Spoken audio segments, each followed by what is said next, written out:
Olá, mais uma aula de cardiologia aqui do nosso curso. Hoje vamos falar de hipertensão arterial, que é um tema importantíssimo para as provas e para a vida de vocês também como médicos.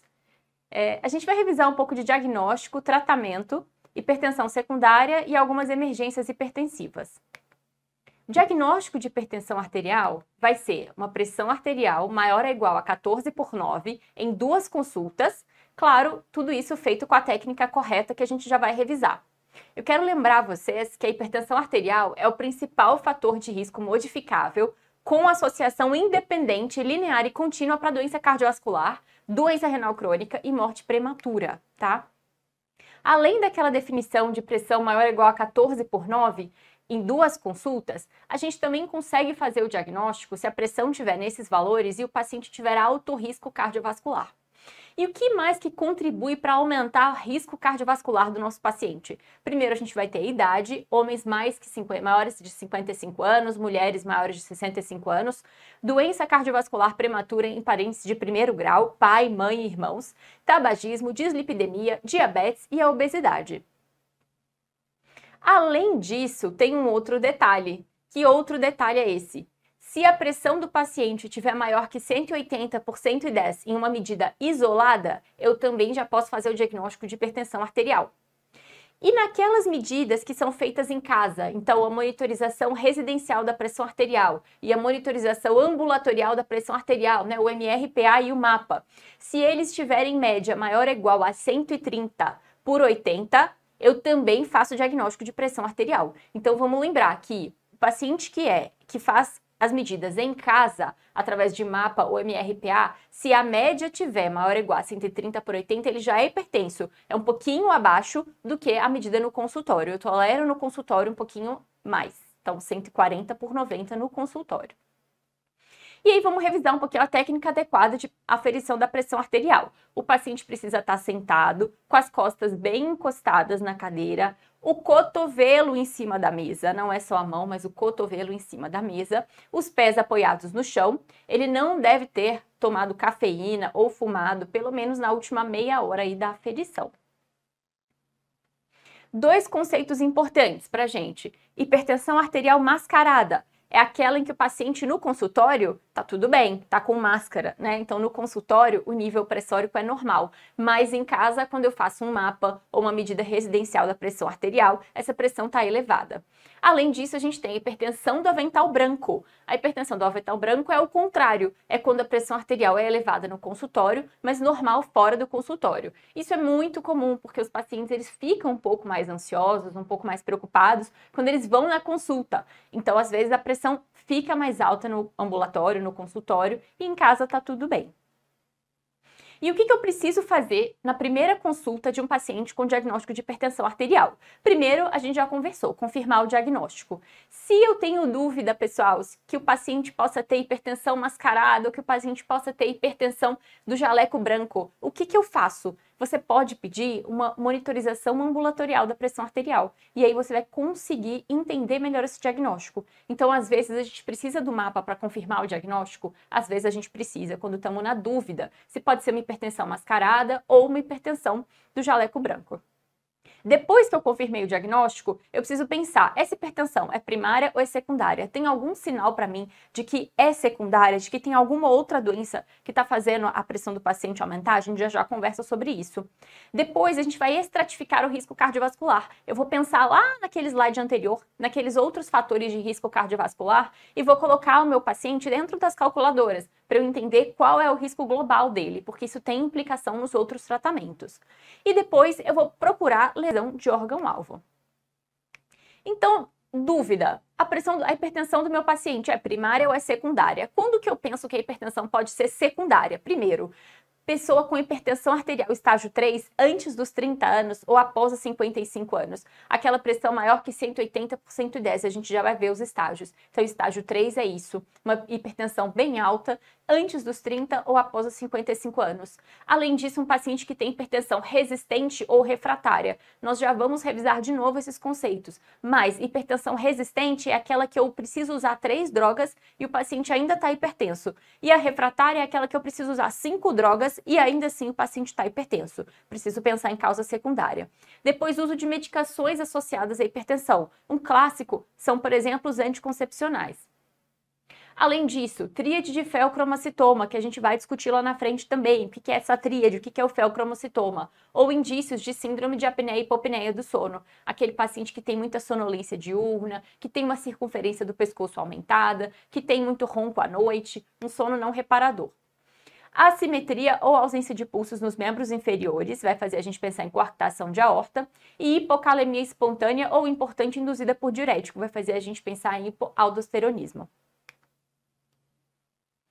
Então, esse aqui é um exemplo de fundo de olho. Primeira consulta, o que é mais que eu tenho que fazer? Procurar a lesão de órgão-alvo. Procurar a lesão de órgão-alvo. Então, eu vou fazer um fundo de olho, posso fazer um eletrocardiograma, vou procurar outras, vou fazer creatinina, pesquisa de microalbuminúria, tudo isso daí.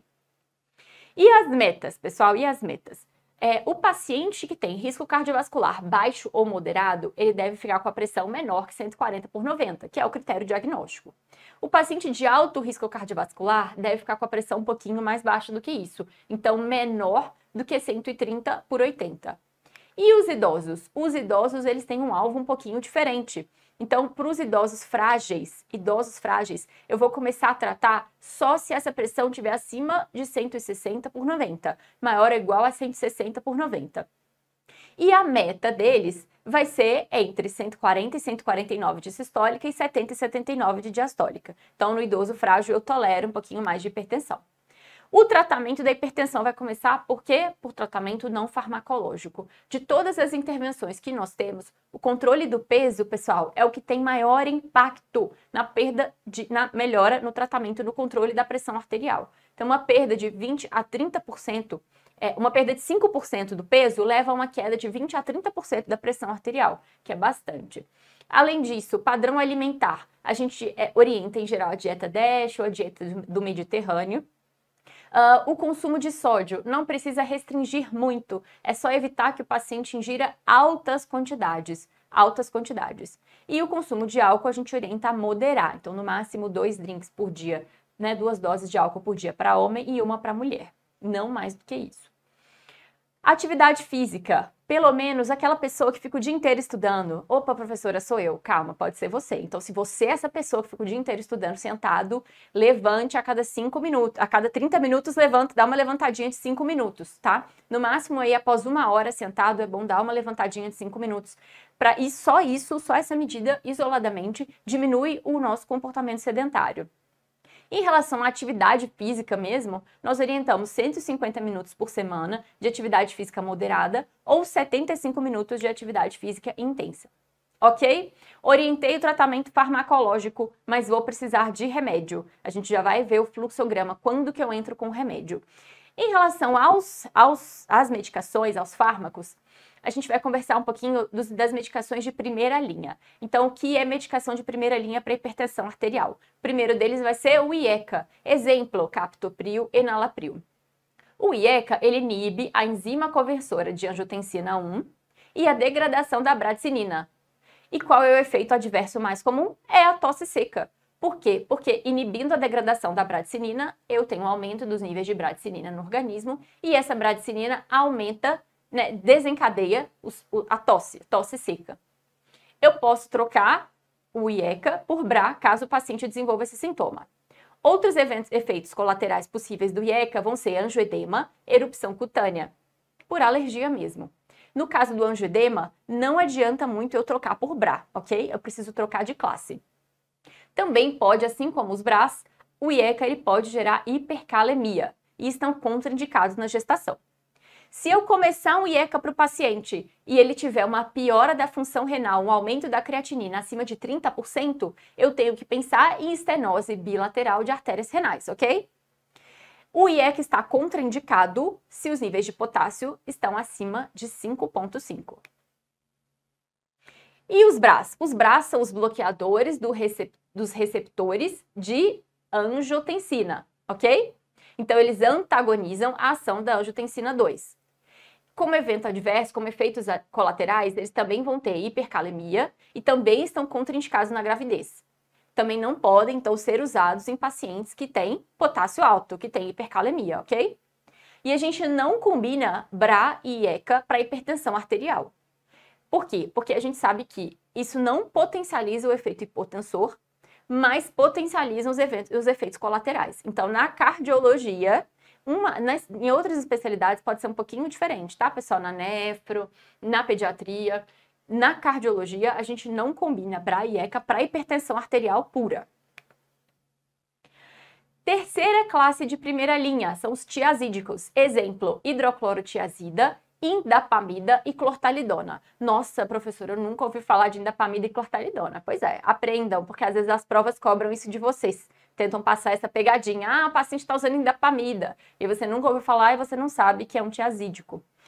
Qual é o mecanismo? O mecanismo é basicamente a redução do volume circulante e do volume extracelular, pelo mecanismo diurético.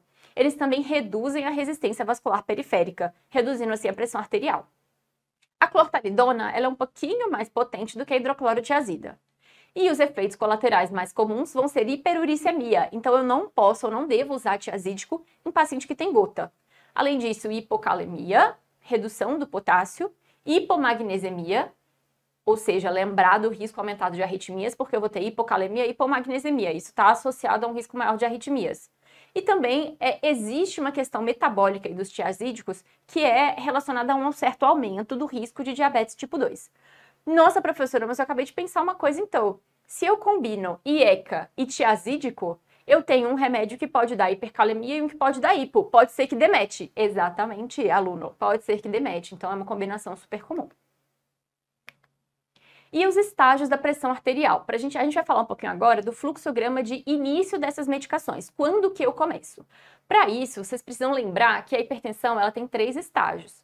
Estágio 1 é aquela pressão sistólica entre 140 e 159 e ou diastólica entre 90 e 99. O estágio 2 é a pressão sistólica entre 160 e 179 ou a pressão diastólica entre 100 e 109. E o estágio 3 é maior ou igual a 180 por 110. Lembra que eu falei para vocês que se eu tiver uma aferição isolada de hipertensão estágio 3, eu já posso classificar o paciente como hipertenso? Então, aqui, esse é o estágio 3, pressão arterial sistólica maior ou igual a 180 e ou diastólica maior ou igual a 110. Por que eu estou te contando isso? Porque isso tem a ver com o meu fluxo de início de medicações antihipertensivas. Então, eu vou começar em monoterapia com um único remédio para pouquíssimos pacientes, pessoal.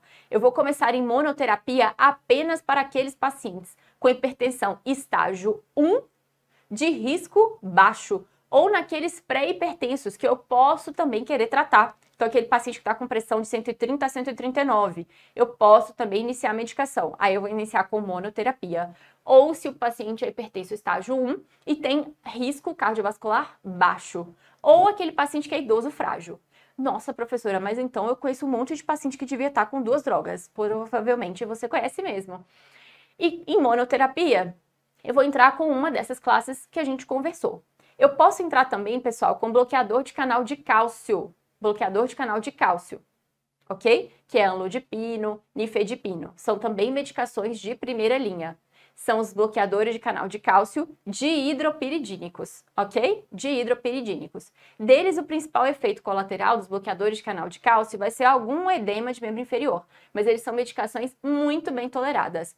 Então, eu posso entrar com diurético tiazídico, posso entrar com BRA, IECA, bloqueador de canal de cálcio. E o beta-bloqueador é primeira linha? Não, nem sempre ele é primeira linha, tá? Então a gente vai contar que são essas 4 medicações de primeira linha e o beta-bloqueador vai ser só para algumas indicações específicas. Exemplo, o paciente tem doença coronariana, aí eu posso começar com beta-bloqueador, porque ele também vai usar beta-bloqueador para doença coronária. Ah, o paciente tem enxaqueca e usa profilaxia com beta-bloqueador, aí eu também posso usar o beta-bloqueador como primeira linha, ok? Tá bom? Beleza, então monoterapia. Aí eu não consegui alcançar minha meta com monoterapia. Ou meu paciente tem hipertensão estágio 1 de risco moderado ou alto. Ou o paciente tem hipertensão estágio 2 ou 3. Pessoal, é para começar com 2 fármacos. É para começar com 2 fármacos. É o que a diretriz brasileira já coloca pra gente desde 2020. A gente já começa com combinação. Porque a chance de eu atingir uma meta com um fármaco só fica muito baixa. E aí eu posso começar com IECA mais bloqueador de canal de cálcio ou IECA BRA com diurético. O que eu não combino? Eu não combino IECA com BRA, ok? É uma combinação interessante, IECA ou BRA com diurético? É uma combinação super interessante. Também bloqueador de canal de cálcio com diurético? Também, porque o bloqueador de canal de cálcio pode dar aquele inchaçozinho de membro inferior e eu deixo um diurético para ajudar nesse efeito colateral. Se a meta não foi alcançada com 2 fármacos, eu coloco um terceiro fármaco, que também vai ser de primeira linha. Se com 3 fármacos eu não atingir a minha meta, aí eu já carimbo o paciente com o diagnóstico. Eu carimbo o paciente com o diagnóstico de hipertensão resistente. Então, se eu tenho 3 drogas em uso e o paciente ainda está hipertenso, ele tem hipertensão resistente. E aí eu vou para a 4ª droga. Qual é a minha 4ª droga? É a espironolactona. Nossa, não é o beta-bloqueador? Não. Nossa, não é a hidralazina? Não. A 4ª droga para hipertensão vai ser espironolactona. Se com 4 drogas eu não alcancei a minha meta, eu coloco uma 5ª droga e aí o paciente, se continuar hipertenso, ele torna-se um paciente com hipertensão refratária. E a 5ª droga, qual deve ser a 5ª droga? Daí a gente tem que ver o perfil do paciente, mas em geral vai ser ou beta-bloqueador ou um simpatolítico central. Nossa, simpatolítico central. Lembra dos alfa-bloqueadores? Então, metildopa, por exemplo, clonidina, são essas medicações que vão atuar mais no sistema simpático. E por que eu escolho essas drogas como 4ª e 5ª? Por conta dos conceitos e da fisiopatologia que está por trás desses diagnósticos. Então, um paciente com hipertensão arterial resistente, em geral, o que acontece com ele? Ele tem um componente de hipervolemia maior, por isso que eu uso espironolactona. E o paciente com hipertensão refratária, normalmente ele tem um componente um pouco maior de hiperreatividade simpática. Por isso que eu escolho essas medicações, ok? Tudo bem? Então, vamos ver se a gente entendeu mesmo com a questão. Questão desse ano do ENARE, a última prova que a gente teve. Senhor de 62 anos, hipertenso tabagista, vem para exame de rotina. Ele usa losartana, 50 mg, e o anlodipino, 5 mg, ok? E apresenta bom controle pressórico. A seguir estão os resultados dos exames que esse paciente fez. Então, eu tenho um paciente hipertenso que vem para exame de rotina, usa losartana 50 e anlodipino 5, e está bem controlado da pressão. Mas nos exames laboratoriais, o que eu vejo? Eu vejo que tem um potássio de 5,6, lembrar que o limite é 5,5 de potássio, então 5,6 está alto. E eu tenho sangue oculto positivo, aí eu trouxe lá de outras disciplinas, para ver se vocês estão afiados. Então, sangue oculto positivo. Diante dessa situação, o que eu faço, né? Qual é a conduta mais adequada? A gente já conversou que não dá para o paciente usar BRA ou IECA e ter potássio acima de 5,5. Então, potássio acima de 5,5 é contraindicação para essas medicações. Eu preciso suspender. Não adianta, vocês vão ver aí que a letra A e a letra B, elas sugerem que você só prescreva um diurético de alça junto. Não é legal, não tá legal. Eu preciso suspender a medicação, tá contraindicada. Então, a minha resposta vai ser entre a C e a E. Aí a letra C, ela coloca pra gente que eu vou suspender o losartano e trocar por atenolol, que também é medicação de primeira linha. Não, atenolol não é medicação de primeira linha, porque é um beta-bloqueador. Então a nossa resposta está entre a D e a E. A D vai colocar pra gente que eu posso trocar por indapamida. Verdade? Verdade. Lembra que a indapamida é um diurético tiazídico, também é medicação de primeira linha, tá? E aí a D e a E colocam a mesma coisa. A grande diferença vai ser o rastreio aí do câncer de cólon, né? Então, um paciente que tem um exame de sangue oculto positivo, eu não vou ficar repetindo sangue oculto. Se ele tem um positivo, eu vou para colonoscopia. Então, a resposta vai ser a letra D. Hipertensão secundária. Então, a hipertensão que é causada por outra coisa. Causa principal, gente, disparado, a síndrome de apneia obstrutiva do sono, síndrome de apneia e hipopneia obstrutiva do sono.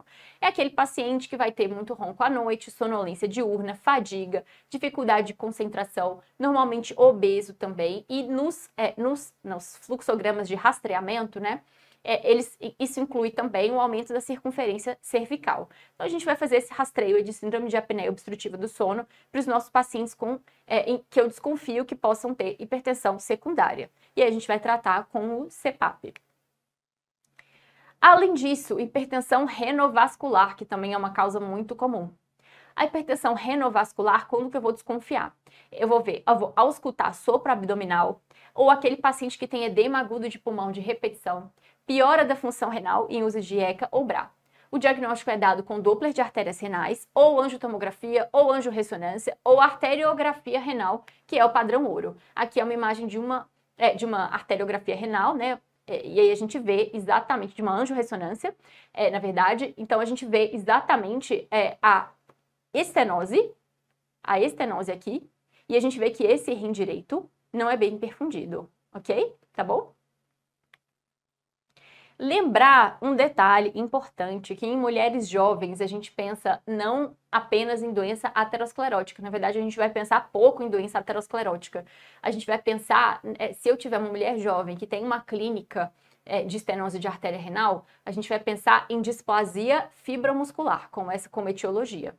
E nos idosos, a gente vai pensar em aterosclerose. Júlia, qual a diferença? A grande diferença, pessoal, vai estar no tratamento.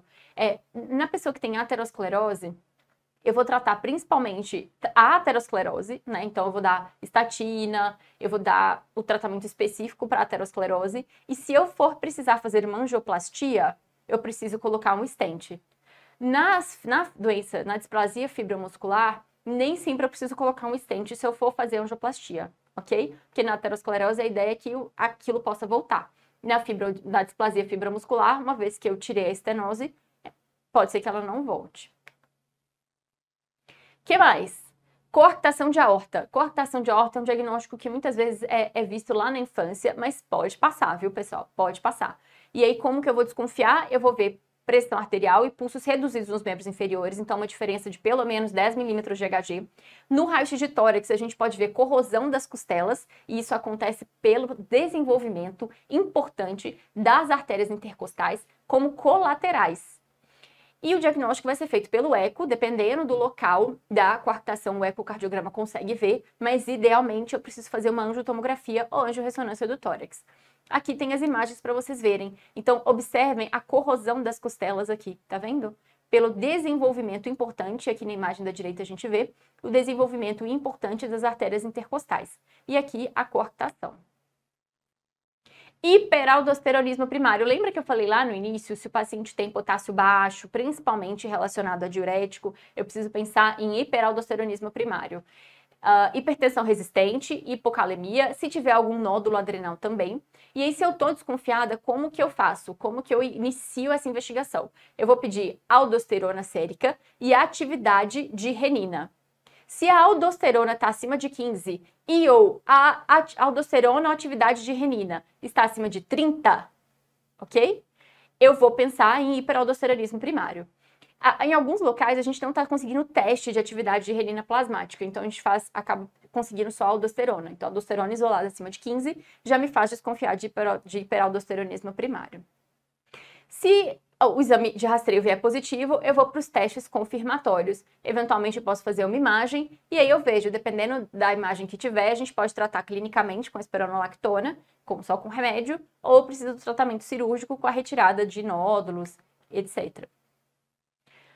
Além disso, síndrome de Cushing. Síndrome de Cushing, eu vou pensar quando eu tiver sinais e sintomas de Cushing, né? Então, as bochechas vermelhas, aquela face em forma de lua, facilidade de contusões, equimoses, pele muito fina, o coxinho de gordura aqui atrás do pescoço. Então, um paciente que tem uma clínica de Cushing. O diagnóstico é feito com cortisol urinário de 24 horas acima de 55 e o teste de supressão. O teste de supressão, eu faço a aferição do cortisol matinal basal e depois do cortisol matinal, 8 horas depois do uso de dexametasona. Dessa forma, eu comparando os dois, porque idealmente eu dando corticoide é para eu suprimir a produção, né, endógena de corticoide. Se isso não acontece, se essa supressão não acontece, eu penso na produção autônoma de cortisol. E para dar o diagnóstico de alguma lesão da adrenal, a gente vai fazer a ressonância. E o fel, pessoal, felcromocitoma. Eu falei lá atrás também que se tiver tríade de felcromocitoma, a gente precisa pensar em hipertensão secundária. E que tríade é essa?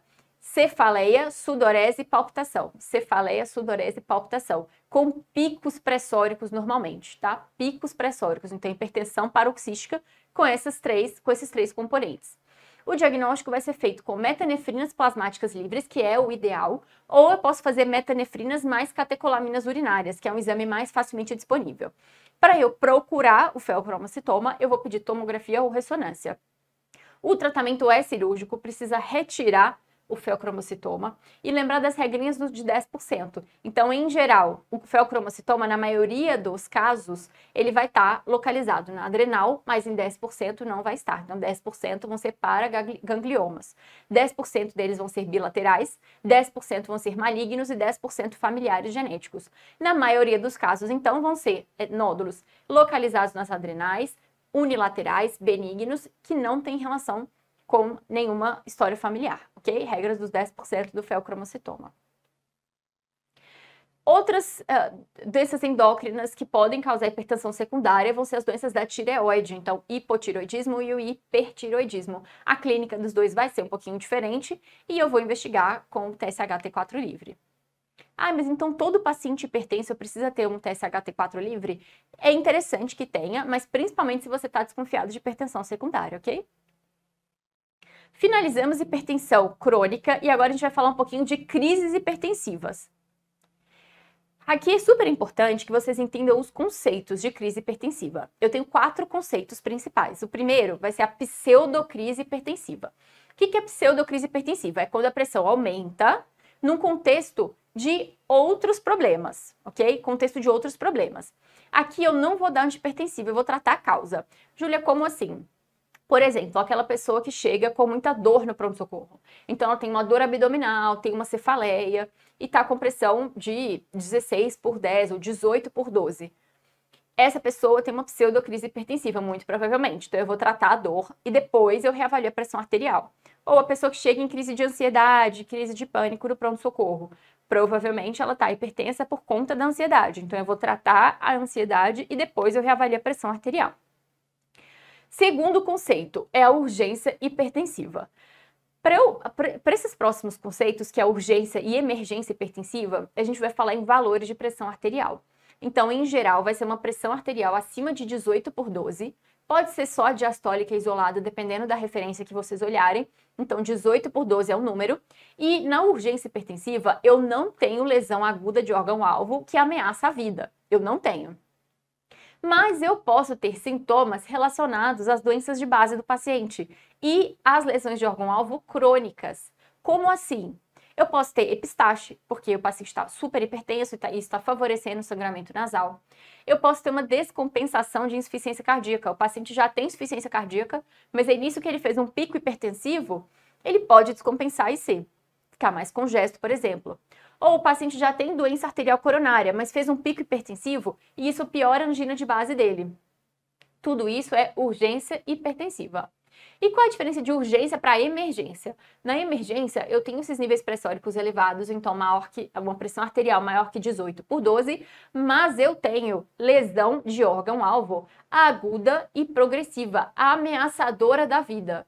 Ameaçadora da vida. E quais eventos são esses? São vários eventos possíveis. Dissecção aguda de aorta, infarto, uma síndrome coronária aguda, né, que inclui angina instável, infarto. Não é só aquela piora da angina de base, é uma angina no repouso mesmo. É aquele paciente que tem uma dor aguda. Edema agudo de pulmão, hipertensão acelerada maligna, encefalopatia hipertensiva, as neurológicas que vão ser AVCI, AVCH, HSA, e as síndromes hipertensivas da gestação. Se eu tiver qualquer um desses eventos que estão nessa coluna da direita para vocês, eu tenho uma emergência hipertensiva. Tudo bem? Emergência. Na urgência, eu trato com antihipertensivo VO mesmo. Então, eu posso dar captopril e clonidina, que são os mais recomendados. Nossa, mas por que captopril e clonidina? Não deveria dar uma das medicações lá de primeira linha, então captopril e, por exemplo, amlodipino? Idealmente, não. Por quê? Porque a clonidina e o captopril são as medicações de mais curta meia-vida. Então, eu dou essas medicações e elas agem mais rapidamente. Elas têm um início de ação mais rápido e uma meia-vida mais curta. Então, elas começam a agir rapidamente e eu tenho um controle melhor dessas medicações. Eu posso, eventualmente, reavaliar esse paciente precocemente depois. Quer dizer, eu devo reavaliar. O que eu quero dizer é que, às vezes, a gente dá a medicação, a pressão abaixa um pouquinho, eu já libero o paciente, mas desde que ele tenha uma reavaliação ambulatorial precoce. É o tipo de paciente que eu preciso ter Preciso conversar com o posto de saúde ou com o médico dele para ele ser visto novamente. E as medicações, né, os antihipertensivos de uso contínuo, precisam ser otimizados ou revistos. Na emergência hipertensiva, aqui a gente está falando de caso grave, gravíssimo. É um paciente que tem que estar na sala de emergência no pronto-socorro, que tem que ir para UTI, vai ficar dias internado. O tratamento inicial para essas pessoas precisa ser antihipertensivo venoso. Então, nitroprusiato, nitroglicerina e internação hospitalar em leito de emergência e depois de UTI. E aí eu vou tratar a descompensação que aconteceu ali. Então, se é uma dissecção aguda de aorta, eu vou controlar a pressão arterial imediatamente, com nipride, por exemplo, nitroprusiato, e já preciso tratar a dissecção também. Então, se tem uma dissecção, né, na aorta ascendente, eu já vou tratar isso também. Mesma coisa, uma síndrome coronariana aguda. Mas lembrar que nesse contexto, a pressão arterial é uma emergência. Eu preciso reduzir com droga venosa.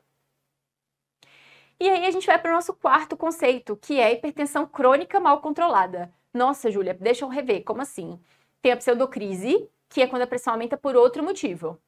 Eu tenho a urgência, quando a pressão aumenta e tem sintomas, mas não são sintomas ameaçadores da vida.